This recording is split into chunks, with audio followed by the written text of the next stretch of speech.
सुप्रभात बच्चों। आज हम कक्षा 3 के पर्यावरण अध्ययन विषय का पाठ 14 आओ मेरे घर का आगे का प्रकरण तरह तरह के घर के बारे में पढ़ेंगे।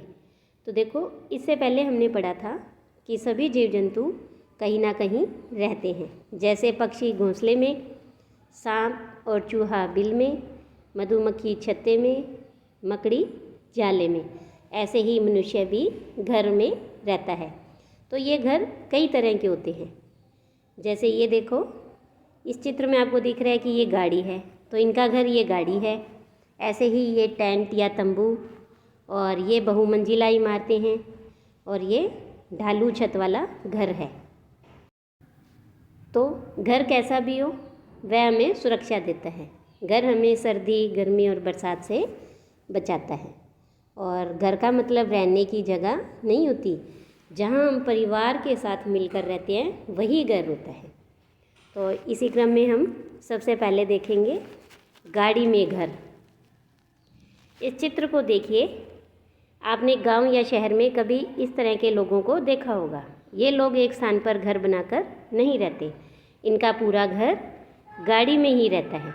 आपको पता है कि ये ऐसे क्यों रहते हैं? तो इसके पीछे एक कहानी है। चित्तौड़ पर जब मुगलों का आक्रमण हुआ तो कई जातियां वहां से विस्थापित हो गई थी। तो देखो, विस्थापित होता है वहां से चले जाना। और चित्तौड़ है वो हमारे राजस्थान की एक रियासत थी। जब मुगलों ने चित्तौड़ पर आक्रमण किया तो वहां से कुछ जातियां हैं वो चली गई, और उनमें से एक गाड़ोलिया लोहार भी थे। देखो, लोहार होता है जो लोहे का काम करता है, जो लोहे के बर्तन औजार बनाते हैं वो। और ये गाड़ी में रहते थे, इसीलिए ये गाड़ोलिया लोहार कहलाते थे। तो इनके पूर्वजों ने प्रण लिया था कि जब तक हम पूरे मेवाड़ को आज़ाद नहीं करवा लेते तब तक घर में नहीं रहेंगे। और वे घर का त्याग कर महाराणा के साथ जंगलों में रहने चले गए थे।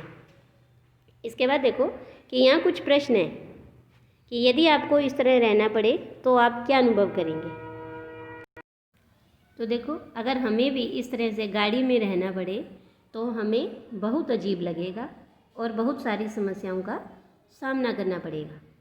अब देखो, फिर उन्हें सर्दी, गर्मी और बरसात में किस तरह की समस्याएं आती होंगी। तो सर्दी में ठंडी हवाओं की, गर्मी में लू की, और बरसात में पानी से भीगने की समस्याएं आती होंगी। आगे देखो, तीसरा प्रश्न है कि इनके बच्चे कहाँ पढ़ने जाते होंगे। तो देखो कि इनके जो बच्चे हैं वो एक विद्यालय में नहीं पढ़ पाते, क्योंकि इनका घर गाड़ियाँ होती हैं और इसके कारण ये एक स्थान पर नहीं रह पाते। इसीलिए इनके बच्चे एक विद्यालय में नहीं पढ़ पाते और उनकी जो पढ़ाई है वो बाधित होती है।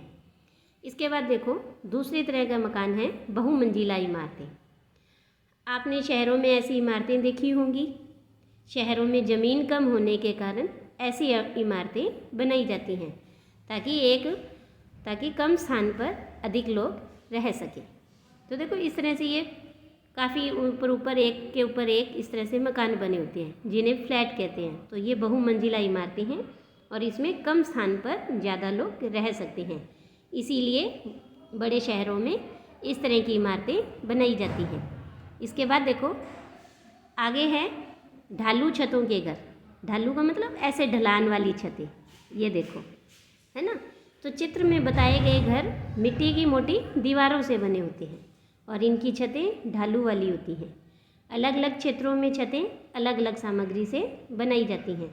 जैसे अगर आप देखोगे रेगिस्तान के इलाके में, तो जो मकान की छतें हैं वो छप्पर की बनी होती हैं, घास फूस की बनी होती हैं। और मैदानी इलाकों में छतें ईंटें और सीमेंट से बनती हैं। तो ऐसे ही नीचे कुछ प्रश्न हैं। तो पहला प्रश्न देखो कि बहुमंजिला इमारतों में रहने वाले लोग ऊपरी मंजिल पर कैसे जाते होंगे। तो देखो, जो बहुमंजिला इमारतों में रहते हैं वो ऊपरी मंजिल पर जाने के लिए लिफ्ट का या सीढ़ी का इस्तेमाल करते होंगे। उसके बाद दूसरा प्रश्न है कि बहुमंजिलों में रहने वाले लोगों को कौन कौन सी कठिनाइयों का सामना करना पड़ता होगा। तो देखो, इन लोगों को ऊपर चढ़ने और उतरने में बहुत कठिनाई होती होगी। साथ ही बाहर से सामान लाने और घर से बाहर सामान ले जाने में भी कठिनाई होती होगी।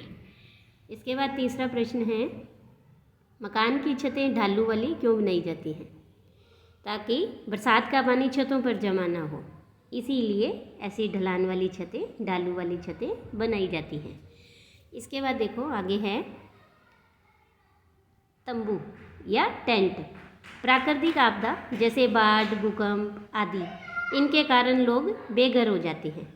उस समय उनके लिए तंबू लगाकर अस्थायी आवास की व्यवस्था की जाती है। तो ये इस तरह से होते हैं।